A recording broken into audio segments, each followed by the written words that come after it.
Here for a cocktail. Yes, I'd like a Totkin Vonic. A Totkin Vonic.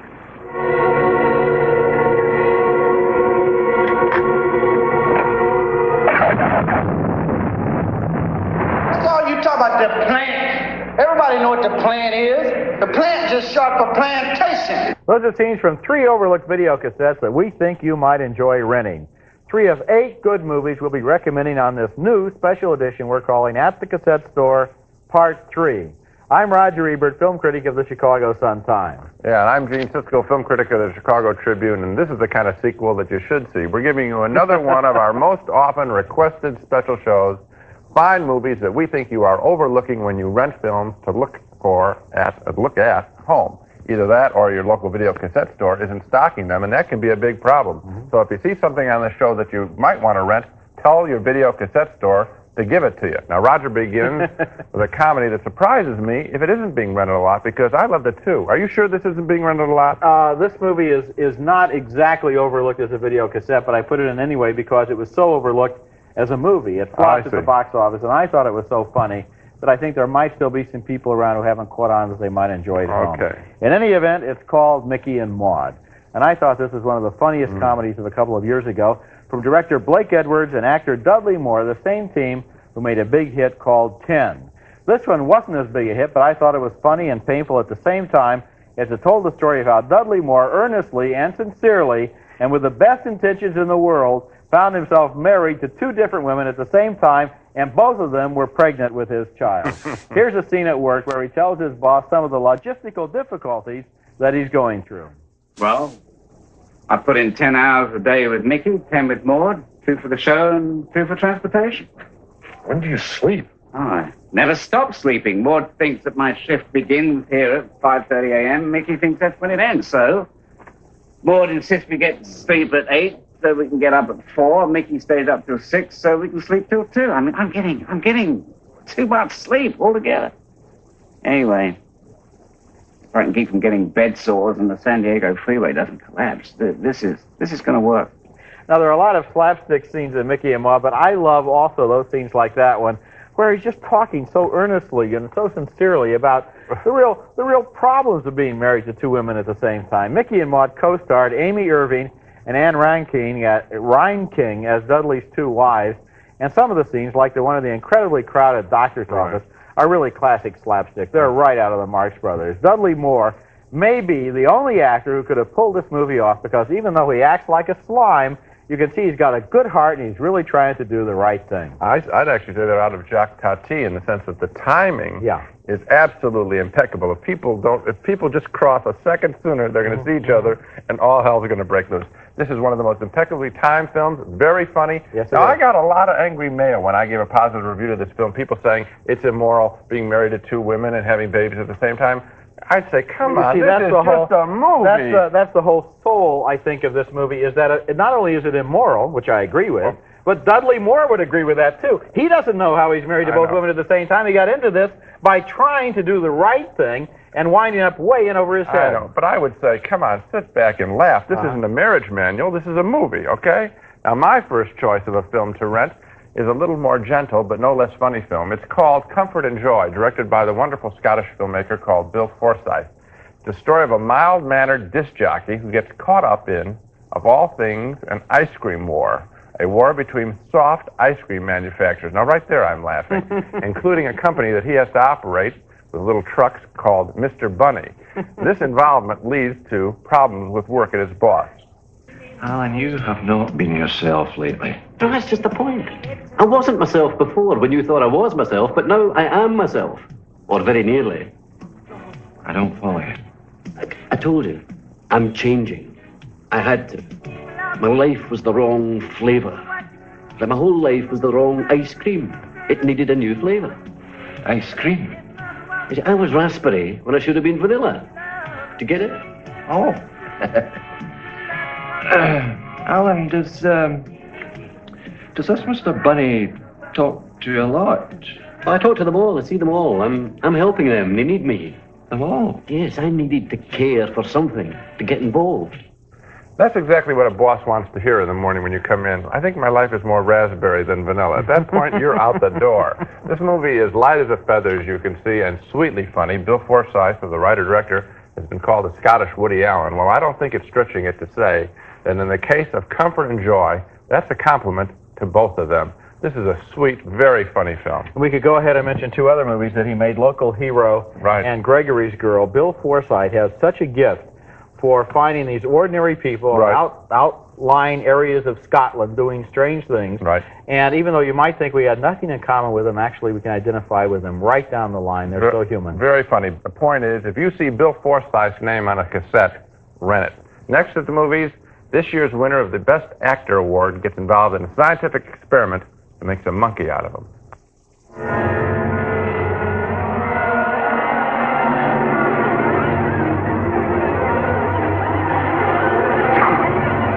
Next choice of an underrated cassette you should be renting is from 1978, Blue Collar, the first film directed by Paul Schrader, the creator of such daring pictures as American Gigolo, Cat People, Hardcore, and last year's fine film Mishima. He's also the writer of Taxi Driver. And in his first directing job, he told the funny and gritty story of three harried automobile workers in Detroit and the punishing lives they lead on the assembly line. Now, in this kind of world, Schrader is saying, it takes a few tricks to get by, as one of the workers, Richard Pryor, proves in this very funny scene. What seems to be the problem? Well, in checking your return, we found two discrepancies. Two discrepancies, huh? Yeah. My wife and I have been having one of them each year since we've been married. We call them children. Yeah, but according to the hospital records, you claim 6 and you only have 3. My records show that, huh? I couldn't have all my kids in the hospital, man, you know. Yeah, see, we have Sugar Ray Brown, you got Gloria Brown, you got O.J. Brown, Gail Sayers Brown, Jim Brown, Stevie Wonder Brown. Who's Stevie Wonder? He's a singer. Gail Brown, Stevie Wonder Brown, those are the names of his dependents. If you filed your taxes recently, do not see Blue Collar. It may give you ideas for next year and cost you more than the rental charge. I think we ought to say that. Co-starring with Richard Pryor were Harvey Keitel and Yaphet Kotto, and although there were stories about trouble on the set of the making of this picture, it sure didn't show on the screen to me. Lots of laugh and a genuine spirit that celebrated the hard work that the American working man does. Now, I'm going to put you on the spot here because you're one of the people who like Gung Ho, that movie about the automobile assembly plant in Pennsylvania. That's right. I agree with you. Blue Collar is a terrific picture. I also think it puts Gung Ho to shame in terms of showing working people on an assembly line. This movie is 100 times more real.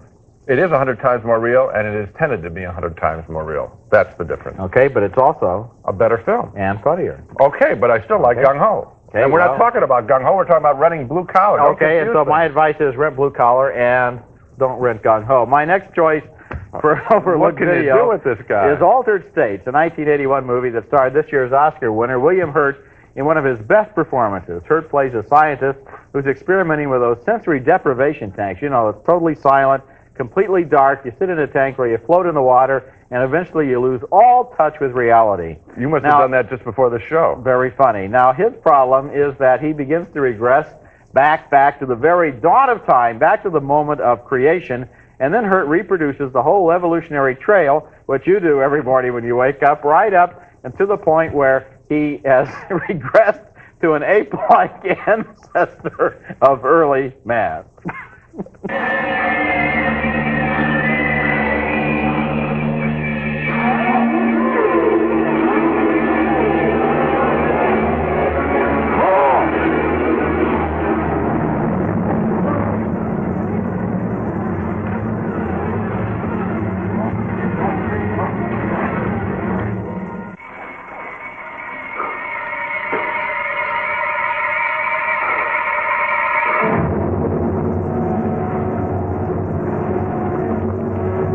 What it amounts to is that he has been broken loose from his point in time on the continuum of evolution, and he moves back and forth on that line. And although we broke up a little bit going into that clip, I would like to emphasize that I do think this is a very good movie. Altered States is a hard movie to describe.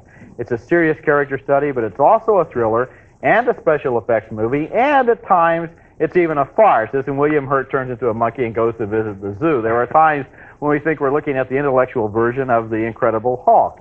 The amazing thing is that William Hurt is able to move between the movie's many different styles with complete confidence. This man is a wonderful movie actor, and in this movie he has such a range that he has to travel and does it so well. It's tough to keep a center to a movie that has you doing all kinds of things without laughing at it. I thought the special effects dominated the movie when it first came out. You've intrigued me enough to make me want to rent it again. I still don't think it's a great movie. My problem, well, I can't deny, though, that Hurt was interesting, but I thought that there were so many special effects, the film just got carried away. What I like was that special effects were at the service of an idea, which is, what is there? Is it possible that inside our mind is buried memories from millions and millions of years ago? I'm sure there are. Well, yeah. I think everybody knows that to be true. I do. Coming up next, a comedy from someone I like to rent a lot, Steve Martin. I got so desperate, I went up to my roof and called out her name. Iris, where are you? Marilyn, my love! Iris, where are you? A special program on movies that we admired and that we think you might enjoy renting on video cassette. My next choice is a 1984 John Cassavetes film that was named Love Streams. The movie stars Cassavetes as an erotic, brilliant recluse in the Hollywood Hills, and Jenna Rollins as his sister, who's a little crazy herself. And in this brilliant scene, she is just arriving at his house after a shopping spree at the pet store. I'll have to come back for the duck. All right. What do you think? You like it? Come on, Wookie. Nice. Are you good? Are you good boys? Come on. Let's go see Robert. Oh, I know this looks crazy, but I just got carried away. I mean, I couldn't resist these. These are miniature horses. Aren't they small? I was going to only take one, but then I figured they'd get lonely, and if you have one, you might as well have two, and so I just, don't mind, sweetheart. Anyway, and the goat gives milk, so that's not a waste, and the chickens and the duck they'll have eggs eventually, and we can eat those, and we'll all live here at the park. Well, we'll talk about it in a minute. Well, we'll talk about it in a minute. I like it also the way she talks. And the goat gives milk. You don't even see the goat. It's like radio. Half the animals are off screen, and it's still funny. And also there's a little undercurrent of craziness there, as in most Cassavetes films. I call it a big undercurrent. This is a lot like a typical Cassavetes movie with a lot of talk and analysis and confession and fantasizing. And it's one of his very best because you can feel the pain and the striving for happiness that's right under the skin of those characters. They may seem weird. They are weird, but they go through the same problems and loneliness that everyone else does. This is not one of my favorite of his, although there are some scenes in there that are quite beautiful, some scenes where the pain does come out and is confronted quite directly between Cassavetes and Jenna Rollins. I'd have to say, if you're going to rent a Cassavetes film, the one I want to go to see again, and I love it every time I do see it, is Husbands. He's one of our national treasures, John Cassavetes. Rent this one if you like Roger's opinion. I would say rent Husbands. Okay, if you're going to go back to Cassavetes, I would say one that has never been put on video cassette is Minnie and Moskovitz with Jenna Rollins and Seymour Cassel. I like that one. Parking lot attendant who falls in love with her. If that one were on cassette, I would sure like to recommend it. I agree with you on that, even more than this one. For now, for me, for the life of me, I cannot figure out why more people didn't flock to see another comedy by Steve Martin called The Lonely Guy. I didn't understand why you didn't like it, Roger, when we first reviewed it. I still don't. This film seems so quietly but outrageously funny about the plight of being a lonely guy. I learned a lot about dogs that week. For instance, don't get a dog that's bigger than you are, unless you're trying to save money on bus fare. Okay, here we go, boy. Come on. There we go. And if you like to play fetch, don't get a fast dog. Fast dogs like to show off, and they don't care about your stick. If they don't come back by nightfall, you're out $300. Bassets are really cuddly dogs. They love to get in bed and nuzzle right up to you. The only problem is they miss their mother and they howl all night, and you have to pretend you're a Basset too and howl with them till he goes back to sleep.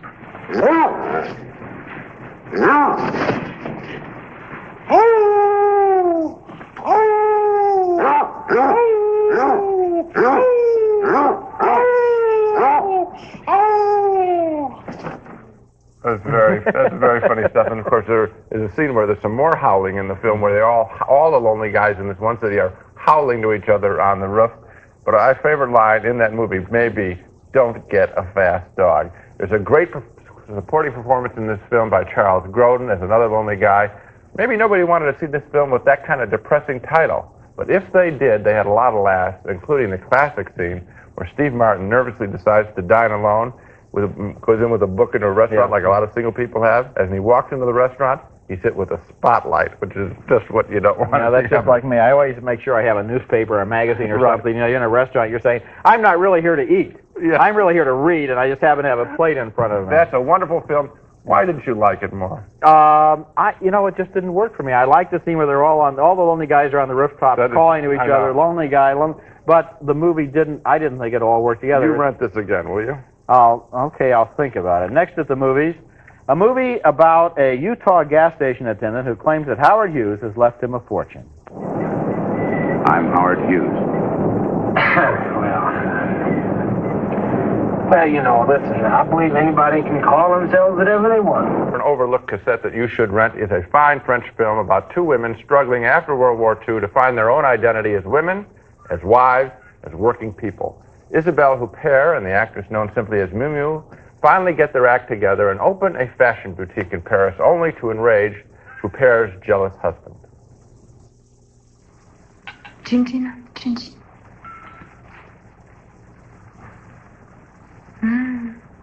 Est-ce que je suis contente? C'est fou.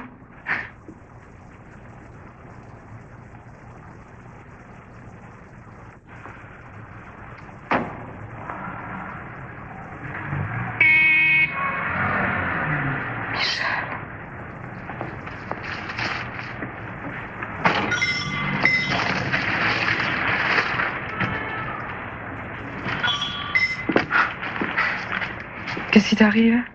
Rien. Tu veux du champagne? Bah oui, je fêtais l'ouverture de la boutique.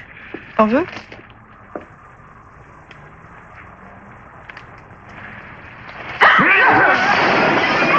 He sees that other woman who represents freedom for his wife, and that's what scares him. That's what enrages him. This film, directed by Diane Curries, was a genuine epic going over at least 20 or 30 years. We see the evolution of two complete lives. It's rich with scenes of friendship and love and jealousy and growth.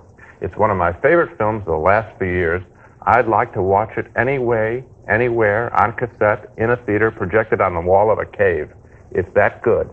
Entre nous, between us.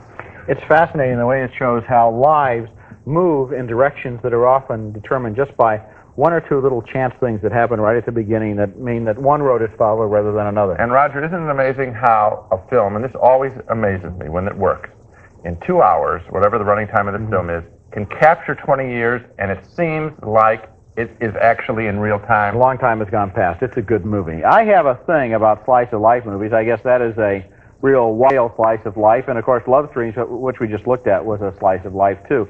I like movies that don't necessarily have a lot of plot or a lot of action maybe, but do show us some time in the lives of real people that we can get to know. And one of my favorite slices of life of recent years is Melvin and Howard, a movie based on the true story of a Utah gas station owner named Melvin Dumar, who produced a will that seemed to be signed by Howard Hughes and that seemed to leave a big share of Hughes' fortune to Melvin Dumar. Here's a scene from early in the movie where Melvin has picked up a mysterious stranger in the desert. I don't know any songs. My father was a singer in the family. I played the saxophone. When the sunset turns the ocean blue to gold. Bill Bailey. You do the verse and I'll take the chorus. And off he'd go. Well, I mean, don't you know any song? Bye Bye Blackbird. There you go. There you go. Oh, sorry. Lean on me, old-timer. Oh, don't be crazy. Ladies and gentlemen, it's been a great show. Now we have a special attraction, an old-timer with a new song. Now, he's been strumming and playing all his life. Old-timer and Bye Bye Blackbird. Take it. That was Paul LeMat as Melvin, and of course Jason Robards Jr. as Howard Hughes. We don't see nearly enough of Paul LeMat, who was so good in American Graffiti. Another great performance in this movie comes from Mary Steenburgen as Melvin's eccentric wife. She gets a job as a go-go dancer and insists on working even with her arm in a cast. The patrons in the bar are not so thrilled. Melvin and Howard was a wonderful film, one of the year's best, according to me anyway, but it didn't do much at the box office, and now The video cassette version gives it one more chance, which was sort of the theme, I guess, of this whole program. Yep. One more chance for movies that got missed the first time Well, that's around. one that I would rent, absolutely, without question. I'll recap now my recommendations for renting underappreciated cassettes. They include the ice cream comedy Comfort and Joy. I also like the automobile workers Steve Martin's comedy, The Lonely Guy. And finally, the French saga of sisterhood, Entre Nous. And my 4 buried video cassette treasures were Mickey and Maude, the screwball comedy with Dudley Moore married to 2 women at the same time. Altered State, starring William Hurt as the victim of a bizarre experiment in human identity. Love Streams with John Cassavetes as a brilliant Hollywood recluse slowly losing his mind.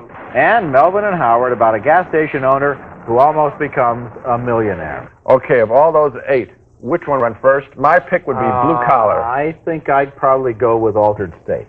Okay, that's it for this week. 4 new movies, including Short Circuit, an adventure comedy starring Ali Sheedy and Steve Guttenberg, and the semi-autobiographical JoJo Dance starring Richard Pryor and Debbie Allen. Until then, we'll see you at the movies.